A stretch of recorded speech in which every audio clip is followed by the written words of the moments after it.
காலடி எடுத்து வச்சுட்டே இருங்க. இந்த பக்கம் சமுத்திரம். இஸ்ரவேல் ஜனங்கள் செங்கடக்குள்ளா டிராவல் பண்றதை நினைச்சு நம்ம எல்லாரும் என்ன நினைப்போம் அப்படின்னு சொன்னா, அவ்வளவுதான், சொன்ன உடனே எல்லாருமே வந்து கடலுக்குள்ள இறங்கிட்டாங்கன்னு நினைப்போம். இப்ப பார்த்து சொல்றேன், திடீரென்று அப்படிப்பட்ட ஒரு சூழ்நிலை வருது. நம்ம ஒரு கடலை கடக்கணும், பின்னாடி ஒரு பிரச்சனை வருது, முன்னாடி கடல் ரெண்டு பக்கம் ஒரு பெரிய குவியலா நிக்குது.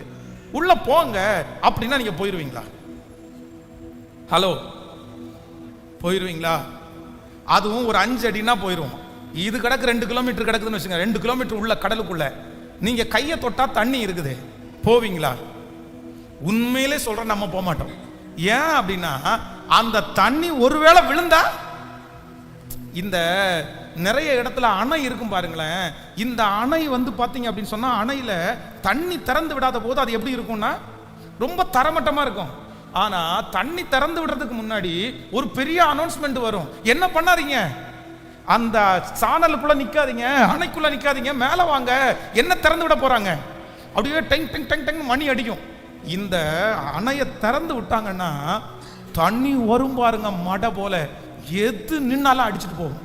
இப்போ இஸ்ரவேல் ஜனங்களுக்கு பல கிலோமீட்டருக்கு தண்ணி, அதுவும் எது கட்டல, டேம் இல்ல, தொட்டா தண்ணி தெரியுது.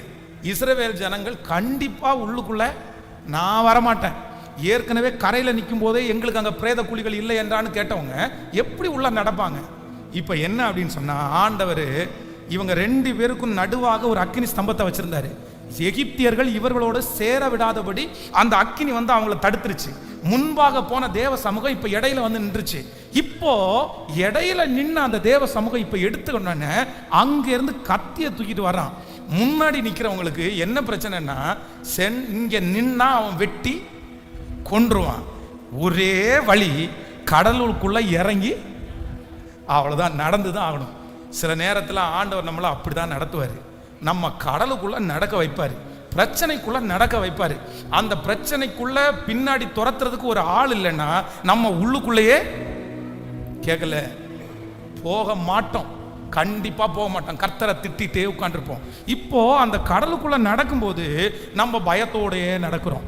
ஆனா வேற வழியும் இல்லை. பின்னாடி இருக்கிறவங்களை இங்க நின்னாலும் சாவோம், இங்க நின்னாலும்.